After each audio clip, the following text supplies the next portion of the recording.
ദൈവനാമത്തിന് മഹത്വമുണ്ടാകട്ടെ. നോമ്പുകാല ചിന്തയിലേക്ക് ഏവർക്കും സ്വാഗതം. ഇന്നത്തെ നോമ്പുകാല ധ്യാന വിഷയം നിയന്ത്രണം. അതിനായി തിരഞ്ഞെടുത്തിരിക്കുന്ന വേദഭാഗം സദൃശവാക്യങ്ങളുടെ പുസ്തകം 16-ാം അധ്യായം 25 മുതൽ 32 വരെയുള്ള വാക്യങ്ങൾ. കുറിവാക്യം സദൃശവാക്യങ്ങളുടെ പുസ്തകം 16-ാം അധ്യായം 32-ാം വാക്യം. ദീർഘക്ഷമയുള്ളവൻ യുദ്ധവീരനിലും യുദ്ധമാനസൻ പട്ടണം പിടിക്കുന്നവനിലും ശ്രേഷ്ഠൻ. ഈ വേദഭാഗത്തിൽ ആത്മനിയന്ത്രണത്തിൻ്റെ ആവശ്യകതയെക്കുറിച്ചാണ് പറഞ്ഞിരിക്കുന്നത്. എന്താണ് നിയന്ത്രണം, അല്ലെങ്കിൽ എന്താണ് ആത്മനിയന്ത്രണം എന്ന് പറയുന്നത്? ശരീരത്തെയും മനസ്സിനെയും പ്രലോഭനത്തിൽ വീഴാതെ പിടിച്ചു നിർത്തുന്നതിനെയാണ് നിയന്ത്രണം എന്ന് പറയുന്നത്. പഴയ നിയമത്തിൽ ജോസഫിൻ്റെ കഥ നമുക്ക് എല്ലാവർക്കും സുപരിചിതമാണല്ലോ.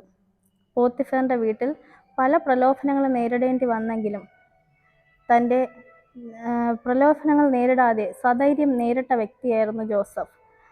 തൻ്റെ ദൈവത്തിലുള്ള വിശ്വാസം നഷ്ടപ്പെടുത്തി കളയാതെ താൻ എവിടെ ആയിരിക്കുന്നു, അല്ലെങ്കിൽ താൻ എങ്ങനെ ആയിരിക്കണമെന്ന് കൃത്യമായ ബോധം ഉണ്ടാകുകയും അതനുസരിച്ച് പ്രവർത്തിക്കുകയും ചെയ്ത വ്യക്തിയായിരുന്നു ജോസഫ്.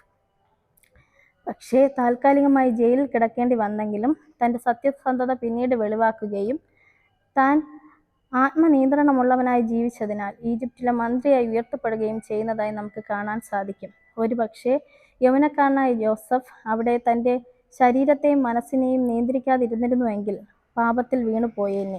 അവനായ സ്ഥാനത്തേക്ക് പിന്നത്തേതിൽ എത്തിച്ചേരുവാൻ കഴിഞ്ഞെന്ന് വരില്ല. ഇന്നത്തെ ഇൻ്റർനെറ്റിൻ്റെ ഈ കടന്നുകയറ്റം കൂടുന്ന ഈ കാലയളവിൽ ശരീരത്തിനെയും മനസ്സിനെയും നിയന്ത്രിക്കാൻ അവനവന് മാത്രമേ കഴിയുകയുള്ളൂ. പ്രലോഭനങ്ങൾ എന്തു തന്നെ നേരിട്ടാലും അതിനെ നിയന്ത്രിപ്പാൻ ഈ നോമ്പുകാലം സഹായിക്കട്ടെ. ആമേൻ.